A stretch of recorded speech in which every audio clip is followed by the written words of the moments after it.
कहाँ थी इतनी देर? कब से बुलाई जा रही हूँ। ये काम कौन तुम्हारी माँ आके करेगी? अरे माँ जी, किचन में काम कर रही थी। किचन में काम कर रही थी या रूम में बैठ के आराम कर रही थी? नहीं माँ जी, मैं किचन में काम ही कर रही थी, खाना बना रही थी। चल चल, अब जो भी हो यहाँ साफ सफाई कर। ठीक है माँ जी। असल में एक घर की कहानी थी। उसी घर में सीमा नाम की बहू रहती थी। वो बेचारी भोली भाली और सुशील बहू थी। उसकी सास बहुत लालची और झगड़ालू थी। उसके बेटे को अपने ही इशारों पे नचाती थी। उसका बेटा जैसा माँ कहती वैसा ही करता था। अपनी पत्नी की बात बिल्कुल भी नहीं सुनता था। फिर एक दिन सीमा बोलती है, देखो ना, तुम्हारी माँ। मेरी माँ जो तुम्हें कहे वही तुम करो। उनकी कोई शिकायत नहीं आनी चाहिए तुम्हारी, वरना तुम्हें पता है ना।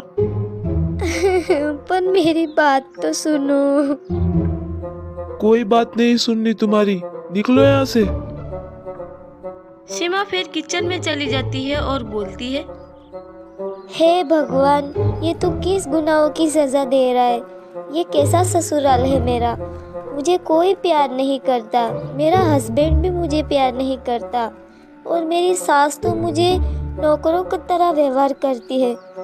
क्या करूं, कहाँ जाऊं? सीमा बहू, बहू, सीमा बहू। ये माँ जी को क्या हो गया? चलो नीचे चलती हूँ। बहू, तुमको कितनी बार आवाजें लगाई, सुनाई नहीं देता क्या? बहरी हो गई हो? जी जी माँ जी, बोलिए, क्या काम है? इतनी देर से तुम क्या कर रही थी? मैंने तुमको कितना बुलाया? हाँ, वो माँ जी किचन का काम करके थक गई थी तो ऊपर जाके बैठी ही थी, तो उतनी देर में आपकी आवाज आई तो नीचे दौड़ के आ गई। बहुत थक गई थी। नक्सड़ी, तुमको आराम करने को किसने बोला था? हाँ, यहाँ काम करने को बोला था तुमको। वो माँ जी, मैं थोड़ी देर बैठ भी नहीं सकती, मैं बहुत थक गई हूँ। तुमको बैठना नहीं है, तुमको पूरे दिन काम करना है, ठीक है? और ये जुबान तो बड़ी तेज चल रही है। चुपचाप इधर काम कर ले, वरना एक थप्पड़ दे दूंगी तुमको। ठीक है माँ जी।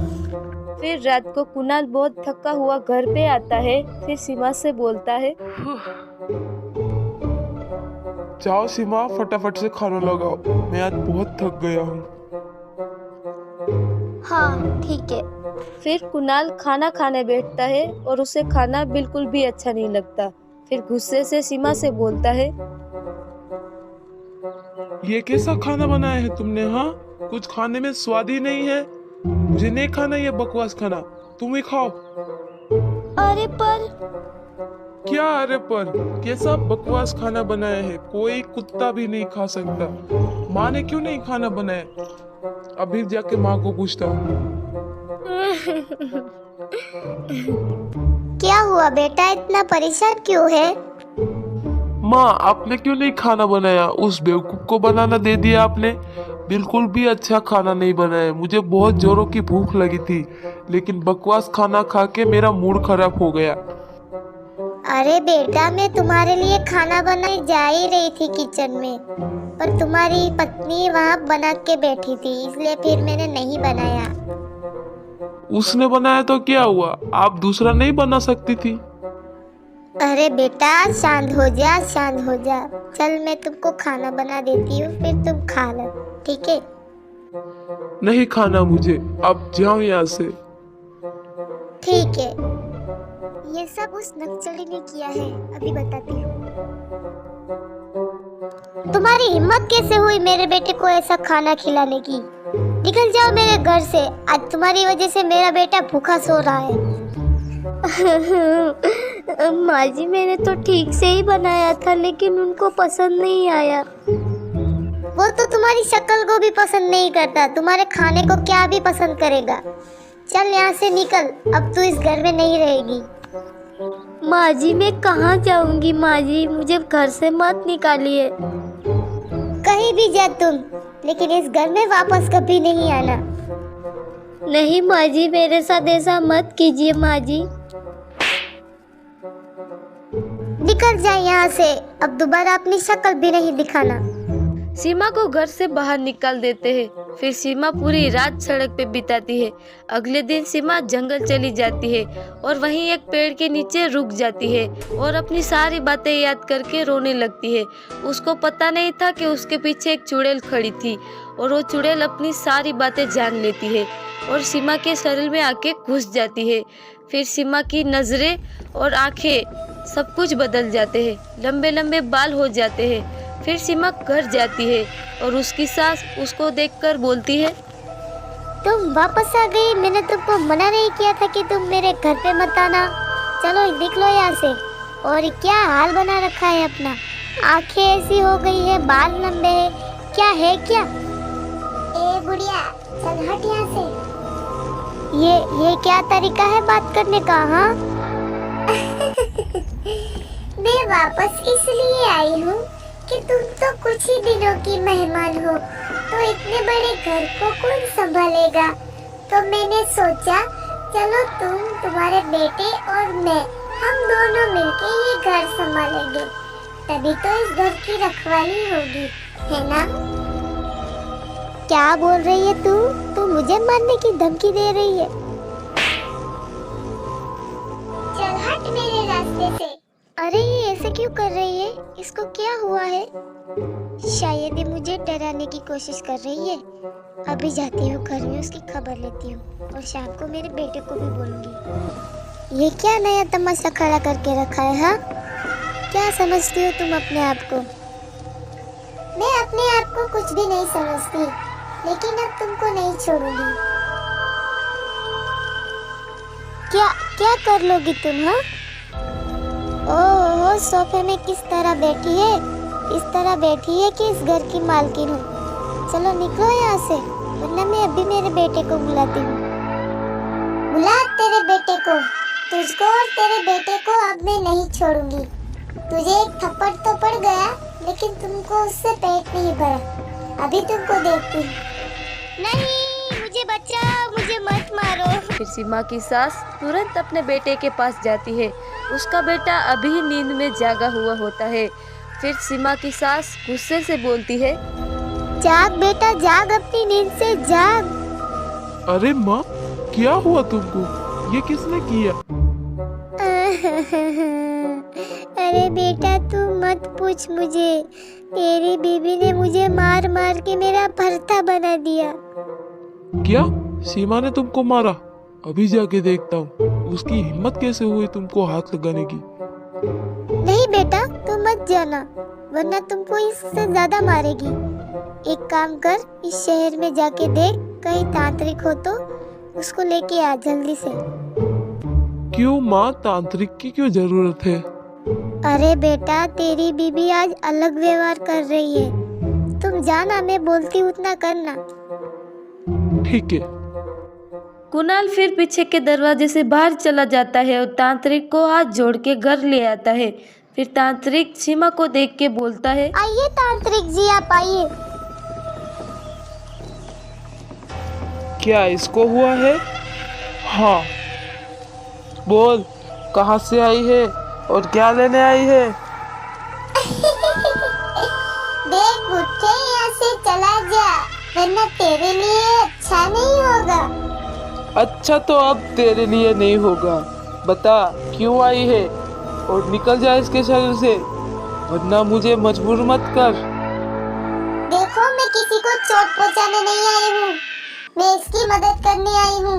मैं ऐसी औरत नहीं हूँ। औरत? तू औरत है?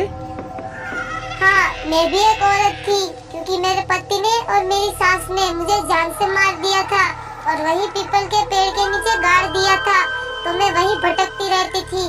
ऐसे ही सीमा वहाँ आई और मैं उसके शरीर में घुस गई, क्योंकि ये लोग इसको भी परेशान करते हैं।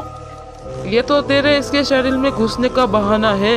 हाँ नहीं, मैं झूठ नहीं बोल रही, क्योंकि ये सब मेरे साथ भी हुआ है और ये लोग इसके साथ भी ऐसा ही कर रहे हैं, इसलिए मैं इसके शरीर में घुस आई हूँ, क्योंकि मैं इसके साथ ऐसा नहीं होने दूंगी। मेरी सास ने मुझे मार के उसके बेटे को बोलकर पीपल के नीचे गाड़ दिया मुझे। अब मैं किसी के साथ होता हुआ मैं नहीं देख सकती। क्या ये सच बोल रही है? नहीं, ये झूठ बोल रही है। क्या मैं झूठ बोल रही हूँ? मैं तुमको तो छोड़ूंगी नहीं। देखो, तुमको जो करना है वो बाद में कर लेना, लेकिन मुझे पहले सारी बात बताओ। मैं जिसके शरीर में घुसी हूँ ना, उसका नाम सीमा है। इसकी सास ने रात को इसे घर से निकाल दिया था और ये पूरी रात सड़क पे बिताई और दूसरे दिन मेरे पास आई, वही पीपल के पेड़ के नीचे, और मैंने सारी बातें जान ली। उसको देख मुझे अपने दिन याद आ गए। इसकी सास भी यही करती है, इसको मारती है, पीटती है और पूरे दिन काम कराती है, थोड़ी ही देर बैठने नहीं देती। इसलिए मुझे बहुत गुस्सा आया। और इसका पति भी ऐसा ही है, इसको समझता नहीं, इसको टाइम नहीं देता और अपनी माँ की साइड लेता है। और मेरा पति भी वैसा ही था, इसने मुझे मार दिया। मैंने सोचा इसकी ऐसा ना हाल करे, इसलिए मैं इसके शरीर में घुस गई और इसकी सास को भी मैंने सबक सिखाया और इसकी पति की बारी थी, लेकिन आपको बुला के लेके आया।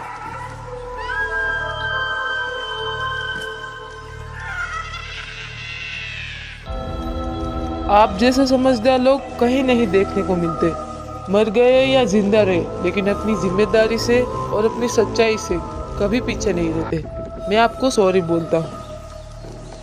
देखिए तांत्रिक जी, आप इसकी बातों का विश्वास मत कीजिए, ये झूठ बोल रही है। झूठ बोलती तो तेरी आज ऐसी हालत नहीं होती। तुम्हारे जैसे लोग होने के कारण ही आजकल लोग लड़कियां पैदा नहीं करते, क्योंकि शादी करके तुम घर पे तो ले आते हो और उसको मारते हो। और तुमसे क्या ही कहूँ अब। जो अपनी माँ की बात सुनता है वो खुद ही अपना घर उजाड़ता है। मैं आपको विश्वास दिलाती हूँ कि इसका साथ अच्छा हो जाए ना, फिर मैं खुद पे खुद चली जाऊंगी और किसी को भी परेशान नहीं करूंगी। तुमको अभी ही निकलना होगा, क्योंकि मैं इसके पति को ऐसी बात बोलूंगा ना कि सीमा को कभी परेशान नहीं करेंगे। ठीक है, तो मुझे कोई टेंशन नहीं। चलो बोलो। देखो, आज के बाद अपनी माँ की बात एक भी मत सुनना और इससे दूर चला जा। ठीक है, आप जो कहते हो वही करूँगा। मैं कहता हूँ वो नहीं, तुम्हें जो ठीक लगे वो करना, लेकिन अपनी माँ की बात कभी मत सुनना। ठीक है। कुणाल की माँ को अपने किए धर्रे पर बहुत पछतावा होता है। फिर सीमा अपने असली रूप में आ जाती है और चुड़ैल बोलती है, मेरी जरूरत पड़े तो मुझे बुला लेना, मैं आ जाऊंगी। अब अपना ख्याल रखना, ठीक है?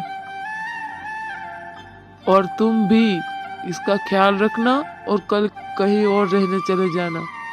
कुणाल की माँ को बहुत बुरा लगता है। फिर सीमा और कुणाल खुशी खुशी रहने लगते हैं।